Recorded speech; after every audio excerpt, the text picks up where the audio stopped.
ഷൊർണൂർ കുളപ്പുള്ളി ചുവന്ന ഗേറ്റ് പരിസരത്തെ വ്യാപാര സ്ഥാപനത്തിൽ നടന്ന വൻ കവർച്ചാ കേസിലെ ഒന്നാം പ്രതിയെ പോലീസ് പിടികൂടി. തമിഴ്നാട് ധർമ്മപുരം മാവട്ടം മുടക്കേരി ഗ്രാമം സ്വദേശി പി പ്രഭാകരനെയാണ് കോയമ്പത്തൂരിൽ വെച്ച് പ്രത്യേക അന്വേഷണ സംഘം അറസ്റ്റ് ചെയ്തത്.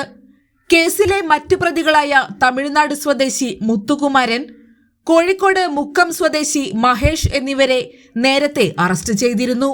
കഴിഞ്ഞ ഒക്ടോബർ 22 രാത്രിയാണ് കുളപ്പുള്ളി ചുവന്ന ഗേറ്റിലെ Asian furniture and home appliances എന്ന സ്ഥാപനത്തിൽ മോഷണം നടന്നത്.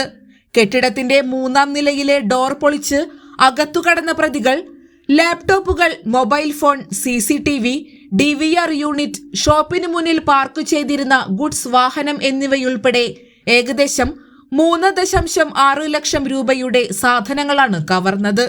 കൂടാതെ ഗ്യാസ് സ്റ്റൗ, മിക്സി, ഓവൻ, കുക്കറുകൾ തുടങ്ങിയ വീട്ടുപകരണങ്ങളും മോഷ്ടിക്കപ്പെട്ടിരുന്നു.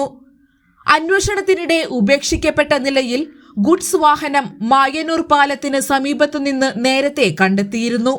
മോഷ്ടിക്കപ്പെട്ട വസ്തുക്കളിൽ ഭൂരിഭാഗവും പോലീസ് വീണ്ടെടുത്തിട്ടുണ്ട്. കോടതിയിൽ ഹാജരാക്കിയ പ്രതിയെ റിമാൻഡ് ചെയ്തു. Shoranur circle inspector V Ravikumar, sub inspector Shajahan എന്നിവരുടെ നേതൃത്വത്തിലുള്ള സംഘമാണ് പ്രതിയെ വലയിലാക്കിയത്.